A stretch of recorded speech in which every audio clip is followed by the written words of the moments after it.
Amlaboy. Fortune Meralco. Ay nako. Huwag mo ikaiya kung anong uri ng hanap buhay meron ka.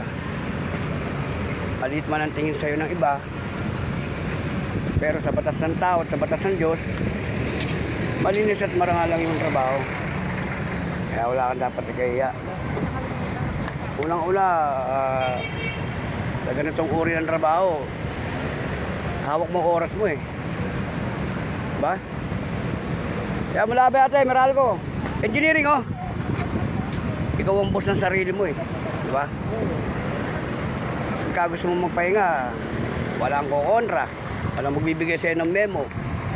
Pagka nagugutom ka, gusto mo kumain, alis ka, punta sa karinderya, kain ka. Walang pipigil. Diba?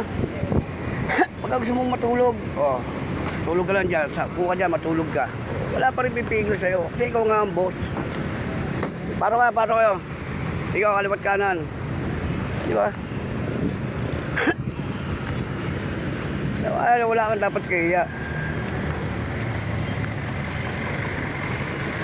Konting barya na kukuha mo, pag naipon, malaking barya pa rin, malaking pera pa rin.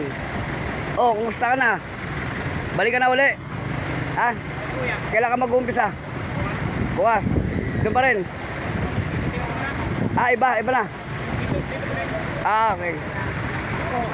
Diba, gano'n lang naman yan.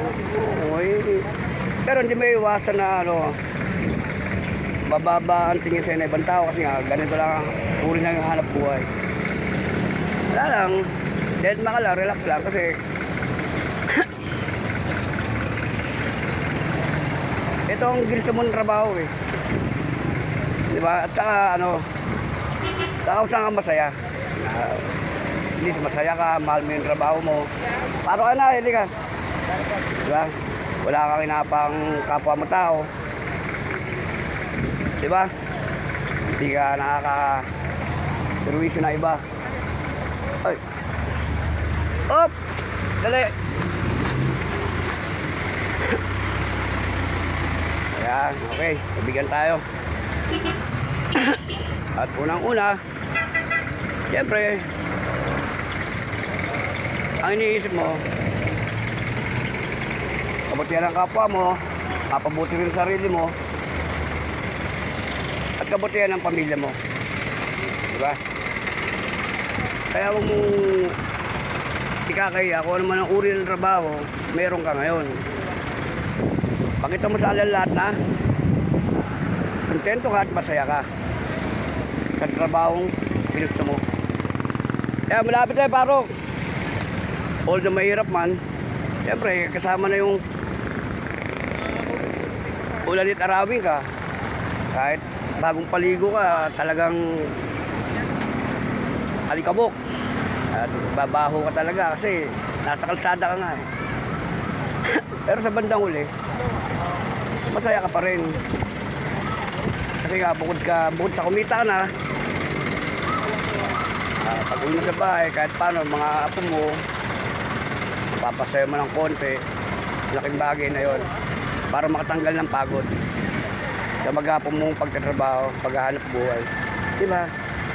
Kaya, kung may kakaya, kung ano man yung uri ng trabaho meron ka, dapat pag malaki mo, dapat maging masaya ka. Una kasi, malinis at marangal ang uri ng trabaho ginusto mo. Mababang uri man para sa iba, pero para sa'yo, sarili mo, marangal.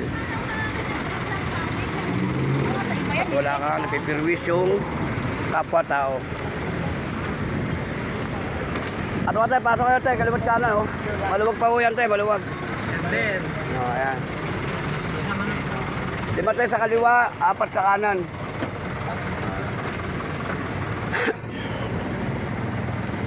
At doon sa mga may mga magagandang trabaho at mabababa ang tingin sa mga ganitong uri ng trabaho, okay lang sa akin yun. Hindi naman ako dapat mahiya sa kanila.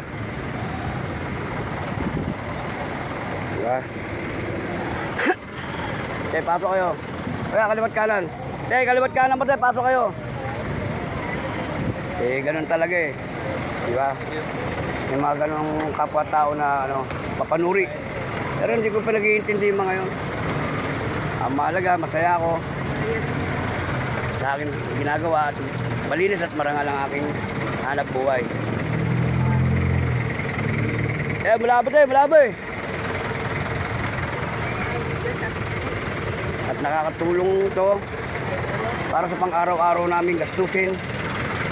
Bahay, kaya kuryente, pagkain, gasolina sa motor. Maraming bagay na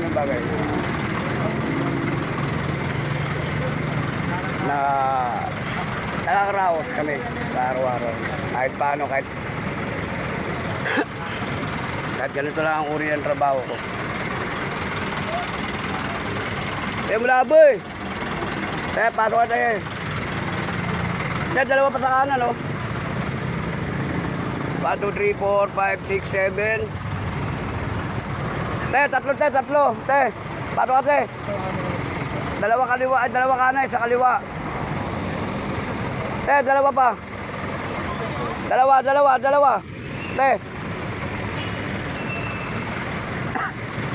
Dalawa po.